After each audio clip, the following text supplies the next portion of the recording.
Module 2. Extreme Facts.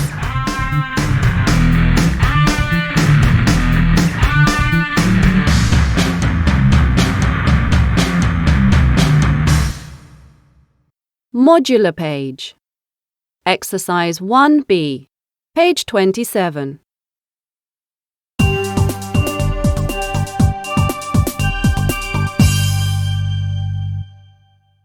The bark scorpion is the only species of scorpion in Arizona which is considered life-threatening. A large number of great white shark attacks have been recorded in recent years. Alligators can have up to 80 teeth at one time, and they grow new teeth to replace worn ones. The giant crystal cave in Mexico contains natural crystals as long as 12 meters, which weigh 55 tons. Cliff divers face death before every dive. The sport is so dangerous that it earned the nickname tombstoning. 2A. Would you dare? Exercise 1A, page 28.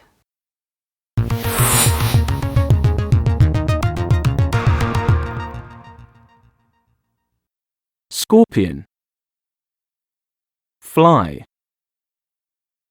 dragonfly, ant, maggot, grasshopper, cricket, bee,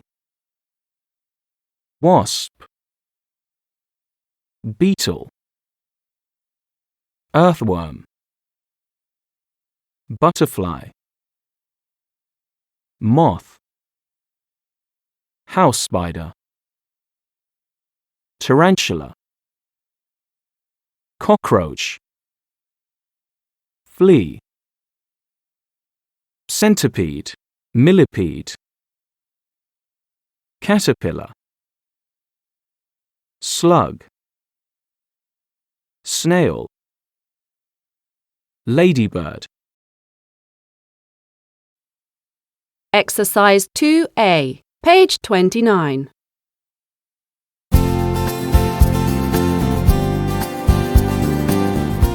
Waiter, there's a scorpion in my soup.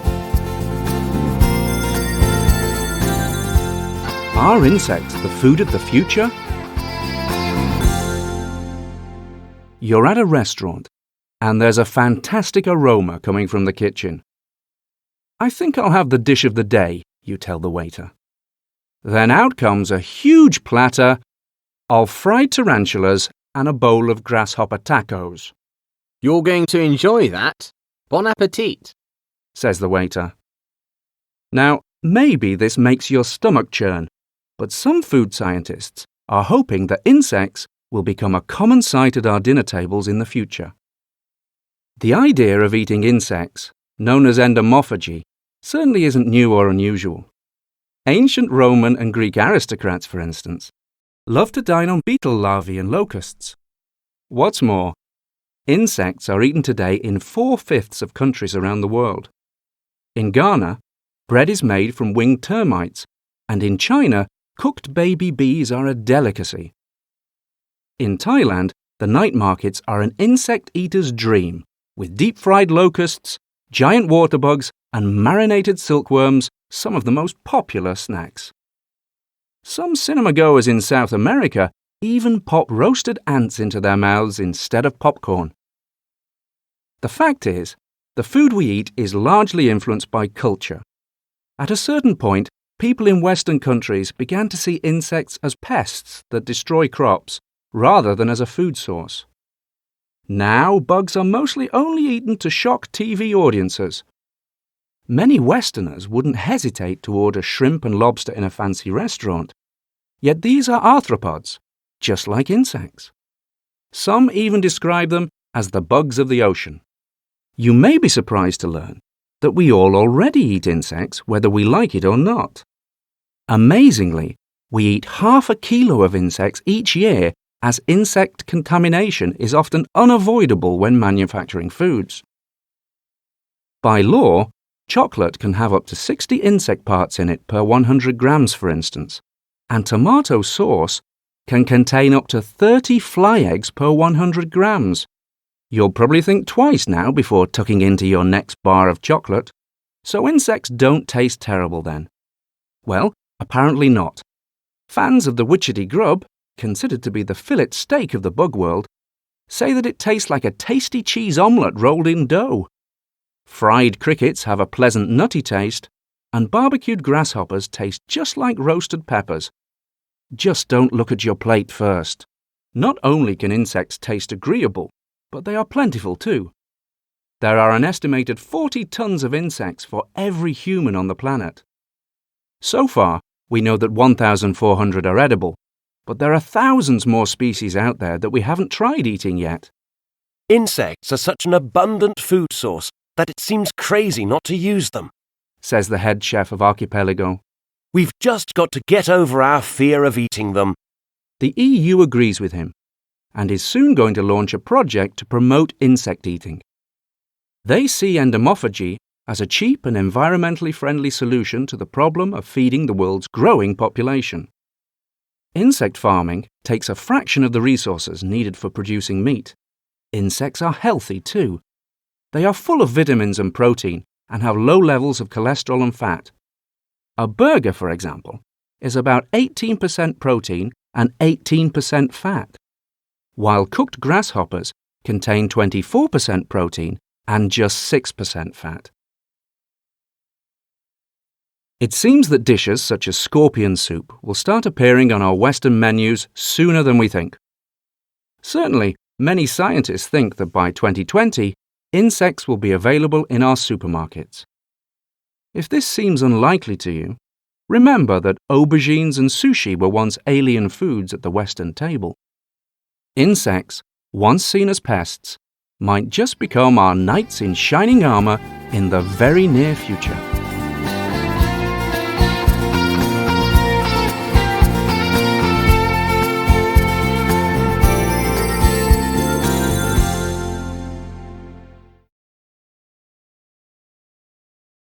To B. Science fiction to fact. Exercise 1. Page 30.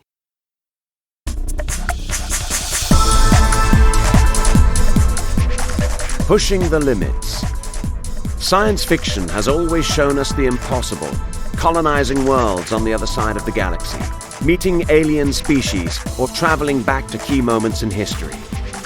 Until now, though, this was all a world of the imagination, but that's changing as new scientific discoveries move ever closer to science fiction.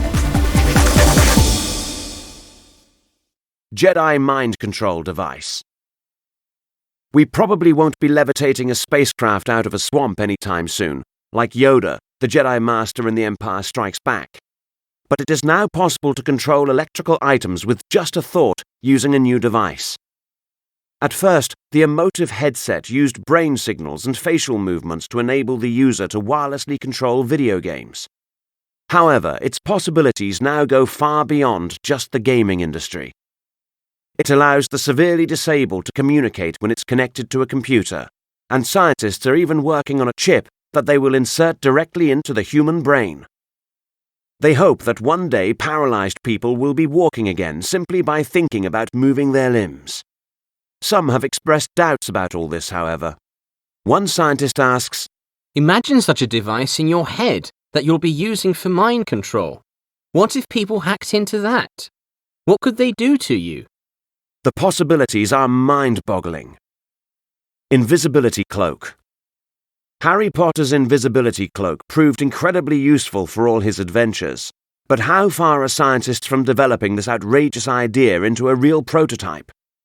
Well, quite close, actually. Ali Aliev of the University of Texas demonstrated on YouTube how to make something invisible at the flick of a switch using the same principle as a desert mirage. In a mirage, heat bends light out of shape, creating the illusion of water, a trick of the light that has fooled many hot and thirsty travelers. Aliev has done the same, but at much higher temperatures. By heating carbon nanotubes, which look like strands of thread, he was able to bend light enough to hide the tubes from view. Does this mean that we'll be buying fully working invisibility cloaks sometime in the near future? Well, perhaps, and we won't even have to go to Hogwarts to get it. The only problem is, so far the machine only works underwater. 3-course chewing gum. Violet Beauregard paid the price after she ignored warnings not to eat the sweets in Charlie and the Chocolate Factory. The stick of gum that tasted of tomato soup, then roast beef and baked potato, followed by a mouth-watering dessert of blueberry pie and ice cream, turned her into a huge human blueberry, as the invention wasn't completely ready.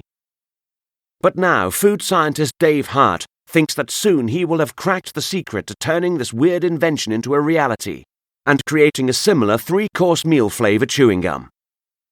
Hart's invention will use nanotechnology to replicate a starter, a main course, and a dessert in that order. Tiny nanostructures within the gum will contain each of the different flavors. These will be broken up and released upon contact with saliva or after a certain amount of chewing, says Hart. Unfortunately, it could be some time before the gum is created. The mechanism exists, but the technique and flavors need perfecting. Time machine. Traveling back or forward in time in Doctor Who's TARDIS may seem far-fetched, but Einstein stated that time travel was possible in theory.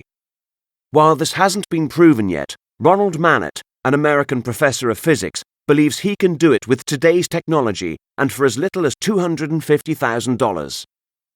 Ronald's plan is to use circulating lasers to swirl space and time around like a spoon stirring milk into coffee. The time traveler will step into the beam of light and emerge in the past, but not the distant past. He'll only be able to travel back to a point in time from when the machine was switched on. Some physicists are skeptical, saying that the machine would have to be very large or powerful to work, but Mannett still believes that he'll live to see the first time machine. By the time Mannett creates his machine, he'll have been working on it for most of his life. But then he'll be the most famous inventor in history. 2C. Culture Corner. Exercise 4, page 32.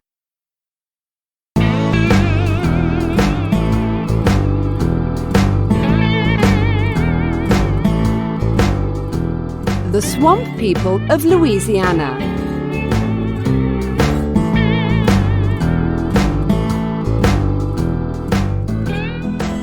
Deep down south in the state of Louisiana, USA, stretches the muddy Atchafalaya Swamp. For many, it is a difficult place to live. The air is thick with moisture, making you sweat constantly, and you are surrounded by snakes, frogs, turtles, and wild alligators, all 1.5 million of them. However, the swamp people have lived a laid-back life along the river here for more than 300 years. They are Cajuns, descendants of French refugees who moved here from Canada in the 18th century. In their stilt houses above the marshes, they grow their own vegetables, such as okra and black-eyed peas. But amazingly, their diet also includes alligators, frogs, and turtles. It's a slow pace of life, except during the alligator hunting season. The 30-day alligator hunt takes place in September. Traveling the waterways in their boats, hunters try to spot alligators under the water. They then throw out lines with rotten meat hooked onto them to attract the reptiles. When they've caught a gator, the hunters pull it in by hand. They have to be very careful and predict alligator movements. They can easily do a death roll in the water when they spin wildly. Despite the danger, the Cajuns catch over 30,000 wild alligators during this season. One alligator hunter, Troy Landry, known as King of the Swamp, once caught 82 alligators in one day. However, he has enormous respect for the reptiles. In fact, the swamp people worked with authorities to protect alligators after they almost became extinct in the 1920s, when their skins were fashionable. Now, too many alligators upset the balance of the ecosystem. So, authorities let hunters catch some alligators each season. They give each hunter tags, restricting the number of alligators they can hunt in order to sell their meat and skins. The community is facing some problems, however. Prices for skins are always changing, which means the hunters have to look for other work, such as catching shrimp and giving alligator tours. 2D. Everyday English. Exercise 2, page 33.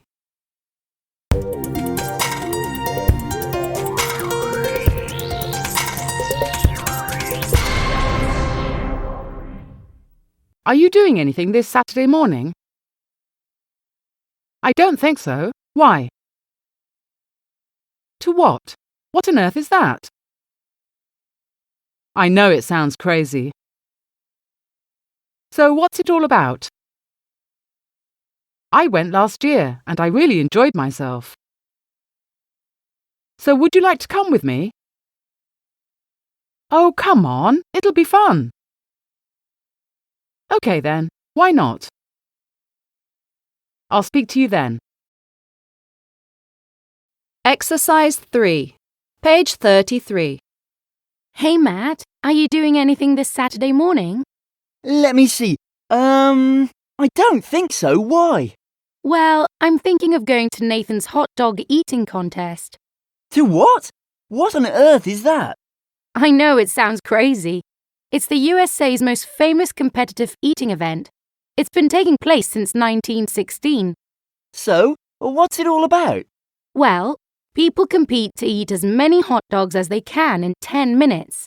Last year, the winner managed to eat 62. That's unbelievable. I know. I went last year and I really enjoyed myself.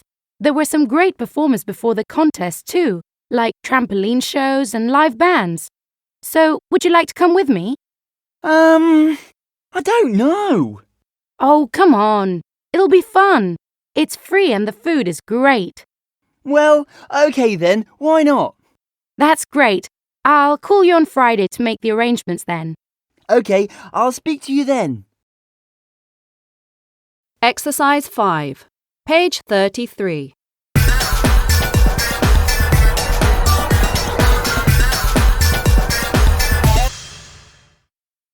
Are you doing anything tonight, Susie?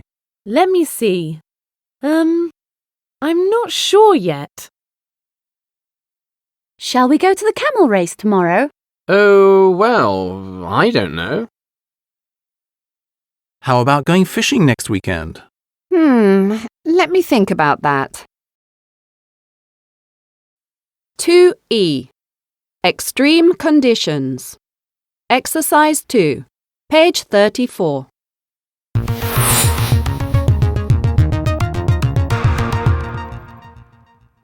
Temperature of 50 degrees Celsius and humidity of 100%.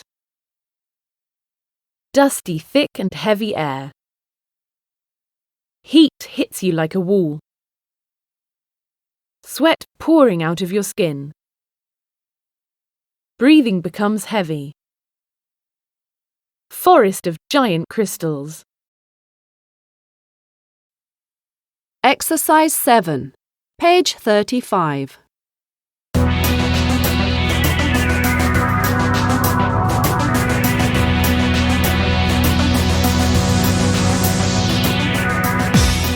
The deadliest place on Earth?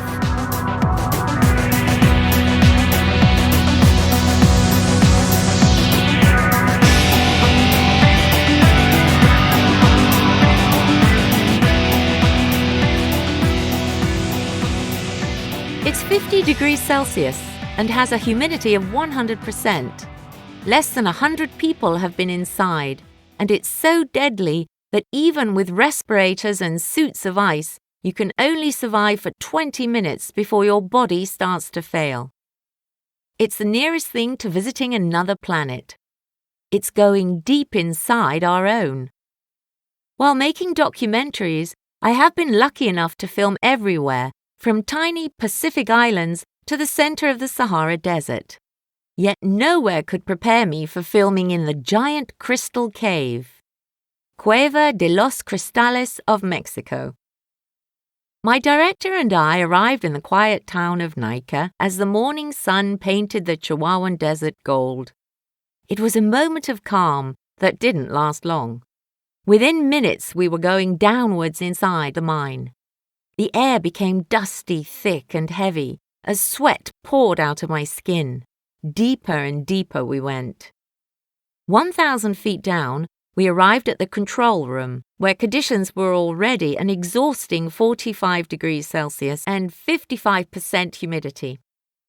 Here we met Gonzalo Infante of Speleo Research and Films, who for more than 5 years has tirelessly worked to share the wonders of Nica with the world and to preserve them for future generations.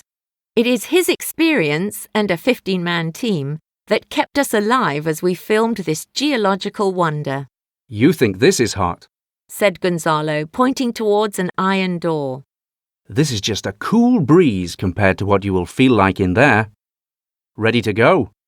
At this point, I had expected to step into a bright orange ice suit and put on a huge respirator backpack.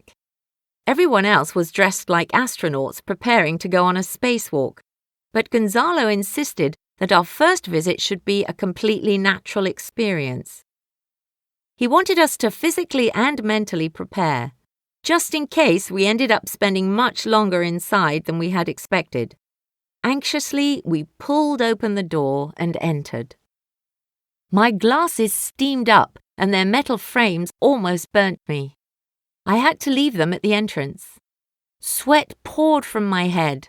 My energy was sucked away, and my breathing became heavy. My eyes led me forwards, but my body wanted to go back. I was standing among a forest of giant gypsum crystals as sharp as blades, the largest crystals ever discovered, some up to 12 meters long, about the height of 6 men, and as heavy as 55 tons. The view was incredible. Everything around us glittered as though we were standing inside a star. However, within just 5 minutes I had gone from a fit 30-year-old to an unfit 60-year-old. As the air became hotter, I only hoped that I would survive to tell the tale. This was going to be the most challenging shoot of my life. For over 500,000 years, these crystals have been slowly growing out of hot, hydrothermal fluids rich with minerals. Undisturbed, one can only guess how big they may have eventually grown. Yet when mining began here over 100 years ago, the cave was drained and the development of the crystals froze forever. It wasn't until 2001 that miners searching for lead eventually discovered it. This began the slow decay of the crystals, and now no one knows what their fate will be. Once the mine stops operating, it could be flooded by polluted mine water and abandoned forever. And that's if mineral sellers don't get to them first and rip them out to sell around the world, which has already happened to other smaller crystal caves in the area. My hope is that Gonzalo will succeed in finding funding to preserve this site as a World Heritage Monument. To me, it is a wonderful example of the hidden forces of our planet. Who knows what other wonders lie hidden deep inside the Earth?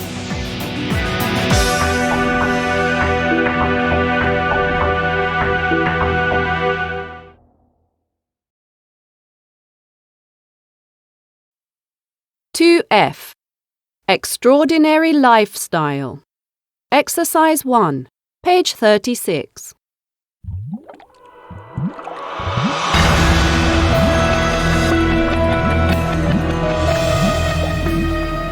The Shark Whisperer.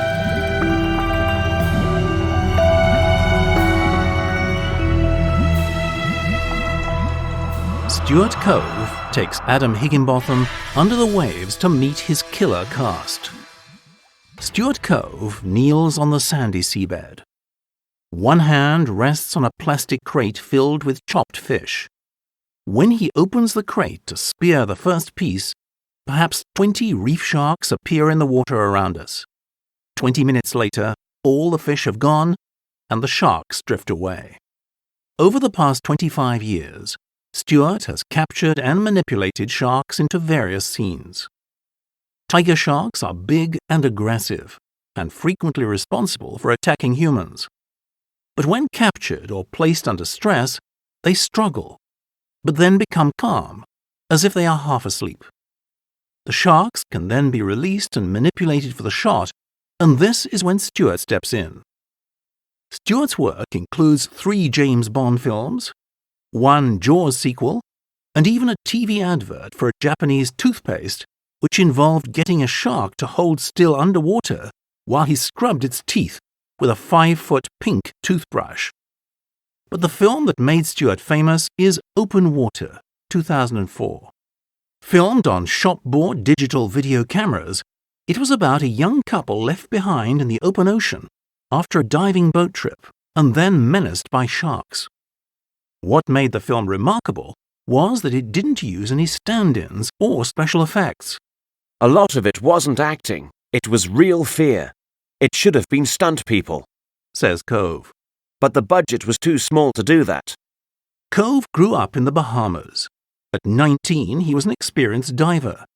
But he had no idea when he started working on the James Bond film For Your Eyes Only that he would have to work with tiger sharks. One day they said to us, "Okay, we are going to release the shark. If the shark comes to you, jump on its back." Then they said, "Stuart, you're one of the guys." And I thought, "Are you out of your mind?" But then they said, "You'll get $150. And, well, as a teenager in 1979, that's a pile of money. Today, Cove charges around $10,000 for 2 to 3 days shooting with a tiger shark. Honestly, I was scared to death, Cove says. During the first take, the shark escaped, much to Cove's relief. Pretending to look for the lost animal, he was amazed to find it struggling at the edge of the set, trapped in a net. So I grabbed it, and it tried to bite me, and then it relaxed. I swam it back, and suddenly I was the hero who saved the whole day's shooting. After that, Cove became one of the chief shark handlers. He never told anyone he'd found the shark in the net. Out at the dive site, I asked him what I should do if I'm actually attacked by one of the sharks he's feeding. Try taking your arms in, he said, and avoid moving. But in fact, despite their reputation, many species of shark are very fussy eaters. Cove has seen sharks take bait such as chicken or lobster into their mouths, taste it, then spit it out. Same goes for divers. When the sharks accidentally bite the feeder's hands, the animals immediately realize their mistake when they taste a wetsuit. Despite this, Cove himself has been bitten 3 times by sharks. Once he was bitten on the hand. It was the worst pain I've ever felt, he says. The teeth go very deep. Still, he insists that each time he has been doing all the things for the camera you shouldn't do, waving his hands around in the water unprotected. For some shoots, Cove and his staff have even simulated shark attacks. They strap food between a chainmail suit and their clothing and let sharks tear it off them. That's dangerous because they can actually rip your wetsuit and flesh. Yeah, it's not smart. But, you know, he says, for fame and fortune, you don't mind doing anything.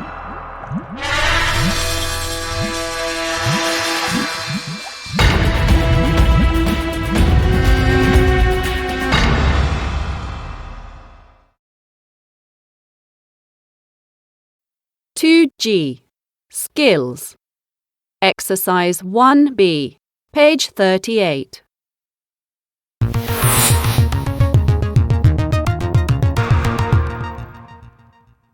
Base jumping, rollerblading, kite surfing, whitewater rafting, canoeing, cliff diving, archery, free running, parkour, snooker, ice climbing, jet skiing, mountain biking, paragliding, weightlifting, skateboarding, sandboarding, ice hockey, windsurfing, snowboarding, sailing, bungee jumping, scuba diving, ski jumping, ice skating, motocross, indoor climbing, storm chasing. Exercise 3A, page 38. In both pictures, people are taking part in extreme sports. Picture A is of a man flying through the air on a motorbike, with a large audience in the background. I would say that he is competing in a motocross competition. Yes, maybe he is set to win a cash prize. That's a good point. What about picture B? Picture B shows a man canoeing alone. While the man in picture A seems to be taking part in a competition, I think the man in picture B is probably canoeing because he is a fun lover who enjoys physical activity. Although another reason could be that he is training for a competition. You could be right. The water looks quite dangerous. However, he is wearing a lot of safety equipment such as a life jacket, a crash helmet, goggles and gloves. He is also wearing thick clothing, probably to stay warm. Yes, his clothing will help to prevent injury if anything goes wrong. On the other hand, even though the man in picture A seems to be in danger, he is only wearing a crash helmet for safety. Well, actually, he is also wearing a full bodysuit that is probably made of a very durable material. Unlike the man in picture A, who needs to stay warm, he probably requires a lightweight fabric for his sport. I'd say that they are both wearing adequate safety equipment. Exercise 4, page 38. I'm joined in the studio by Anna Spencer, owner of Pembroke Coastiers. Anna, welcome to the show. Firstly, what exactly is coasteering? I've never heard of it before. Hi, thanks for inviting me. Well, coasteering is basically exploring the rocky coastline. It includes rock climbing, cliff jumping, cave exploration and swimming. Anyone can take part from the age of 8 and over. The only restriction is that children under the age of 16 must be accompanied by a parent. Do you have to be fit to be able to do it? Well, you don't have to be an athlete, although I do recommend that you have an average level of fitness. The rock climbing we do is fairly easy for everyone, but you have to be able to swim because coasteering involves a lot of jumping into the sea. Do you need any previous experience to take part in one of your adventure weekends? No, all you need is to come with a positive attitude and you'll have a great time, whether you want to jump from 2 feet or 25 feet. Our guides encourage you to face new challenges and to reach personal goals. Coasteering is considered an extreme sport, so how do you guarantee safety? Client safety is our priority, of course, but there are always risks in the natural world. We can't control weather conditions or wildlife we may come face to face with. Our guides are fully trained in first aid and know what to do in an emergency, but there's rarely any danger as long as clients listen to the guides and follow their instructions. So, where is the outdoor centre based? We opened our centre in Pembrokeshire, in Wales, to make the most out of one of Britain's last true wilderness areas. It's Britain's only coastal national park, and it's an amazing place to escape from the crowds. There's just us and nature there. It's perfect. Now you're persuading me to sign up. Isn't the weather a problem, though? It can be, but that's why coasteering is unique. It's never the same experience twice. There are over 100 miles of stunning Pembrokeshire coast to choose from, and if the weather's a problem, then we move to more sheltered areas. Getting wet is part of the sport, but you won't get cold because you'll be protected by full-body wetsuits. I can't imagine that many people have their own wetsuit. What else do you need?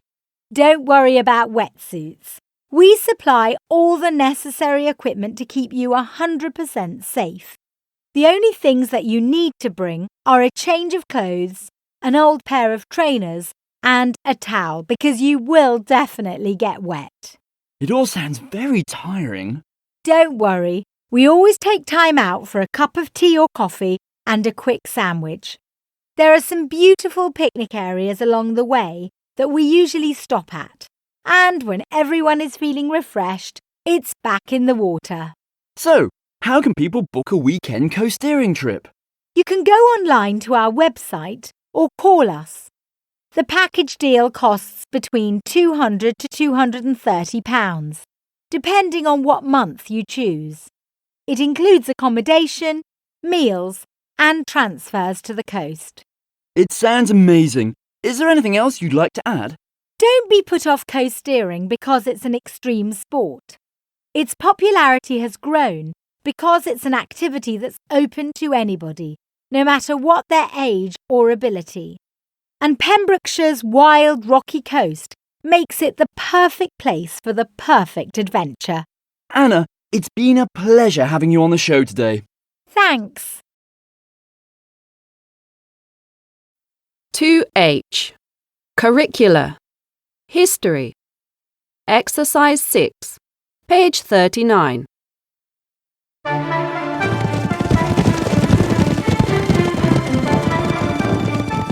Jousting.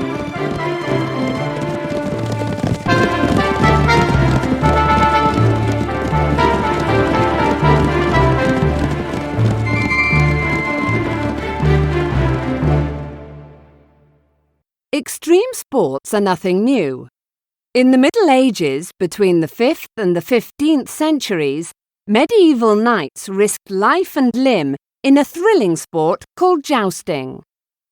Two knights on horseback, each carrying a lance, a longer, heavier version of a spear, would ride towards each other at high speed.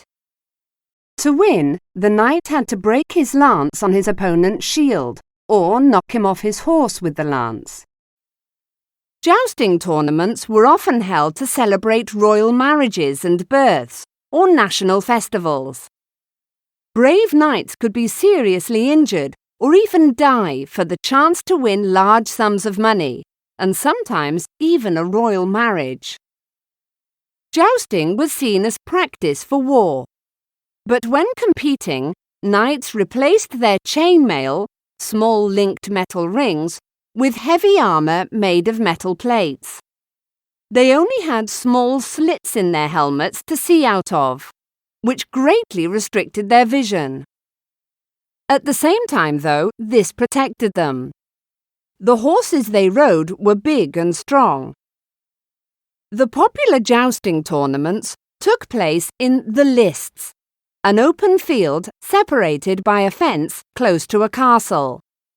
They attracted not only royalty and nobility, but also commoners who sat alongside the battlefield. In glamorous opening ceremonies, knights would ride into the lists and hit the shield of an opponent they wished to challenge. After prizes were awarded at the end of the tournament, feasting and dancing would close the event. Today, partly due to TV shows and movies, jousting is making a comeback. Surprisingly, little has changed since the Middle Ages. It may be a challenge for these modern-day knights to wear heavy armour and control a horse while trying to knock their opponent to the ground, but for the enthusiastic spectators, it all adds up to a truly exhilarating experience. Now, serious jousters are hoping to win enough fans to turn jousting into the next extreme sport. Exercise 10A, page 41. Look at this. The big fight is on this weekend. You're not a boxing fan, are you? Not especially. I just like sport. I don't like violent sports. There's nothing sporting about hurting someone. I think they should be banned. Really? Why? Well, for starters, they encourage violence in society. How? Take boxing, for instance. Boxers win in their sport by physically injuring their opponents.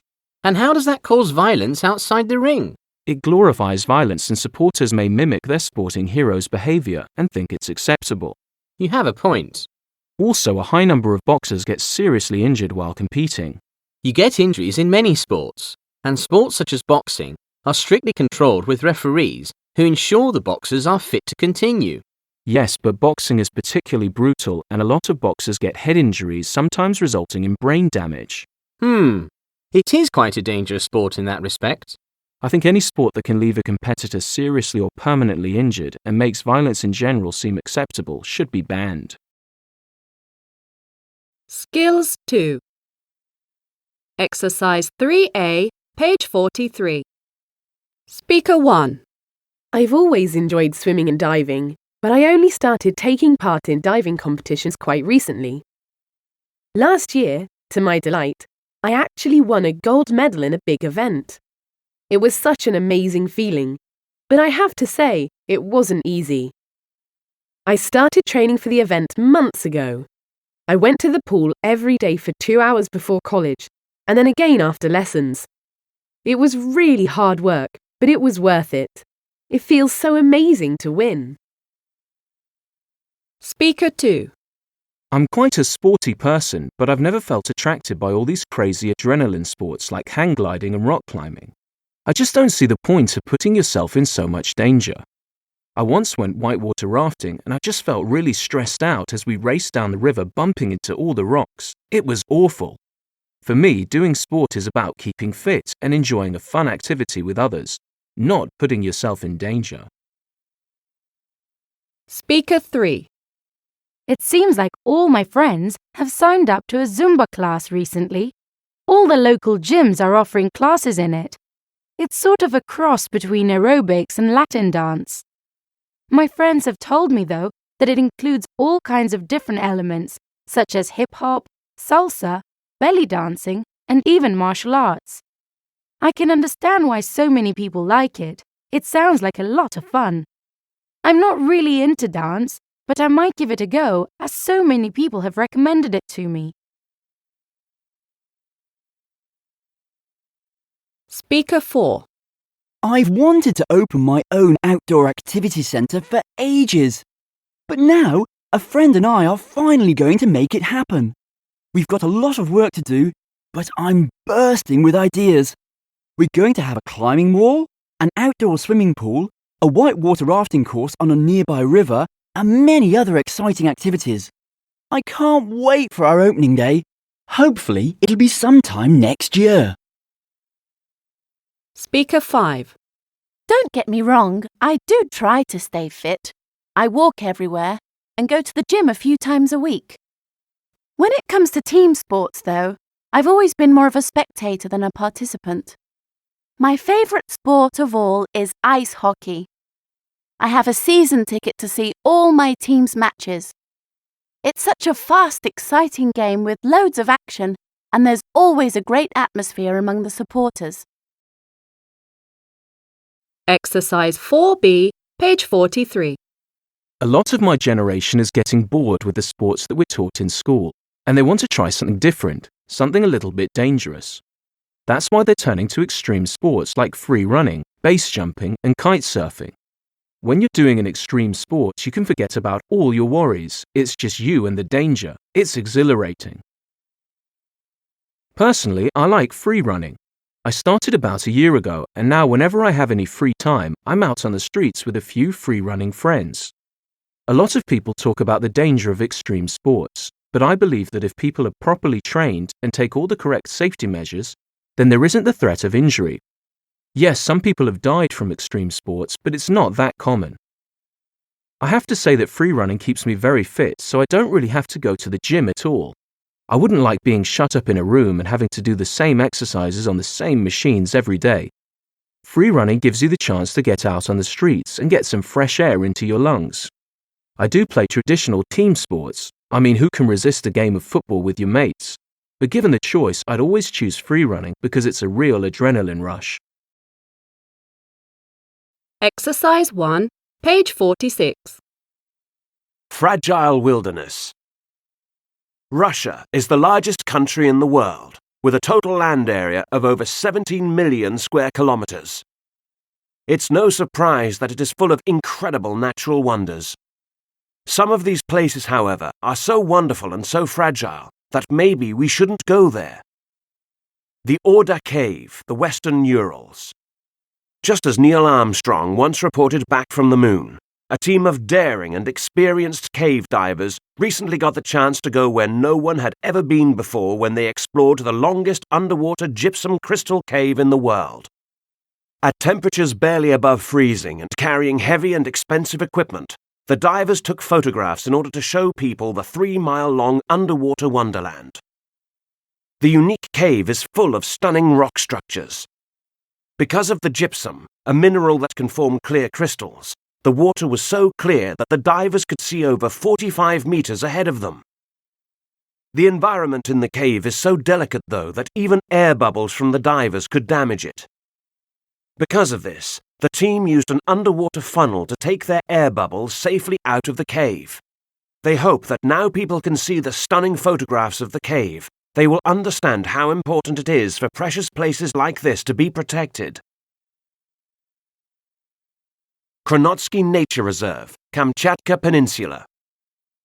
This remote nature reserve along Russia's Pacific coast covers over 10,000 kilometers. Frequently described as the land of fire and ice, it is home to the Geyser Valley, with the second largest number of steaming geysers in the world. In 2007, the valley was badly damaged by a massive mudslide. This didn't affect one of the most amazing sights in the valley, though, the Velikan Geyser, which erupts every 6 hours, shooting tons of water 30 meters into the air. Within the valley also lies the 10-kilometer-wide Yuzon Caldera, a collapsed volcanic cone where magma heats groundwater to near boiling point, and there are hundreds of bubbling mud pools, geysers and hot springs. As if all this isn't enough, fly over the crater of the Mali Semyechek volcano, and you'll see a stunning turquoise acid lake. It isn't uncommon to spot the footprints of brown bears on a trip here either, of which there are over 700 in the reserve, along with eagles, leaping salmon, and other rare wildlife. The wonders at this UNESCO World Heritage Site are endless, but the only way to visit it is by helicopter, and a day trip costs at least $700. Well, perhaps not quite the only way. An online virtual tour of the Geyser Valley has recently been launched.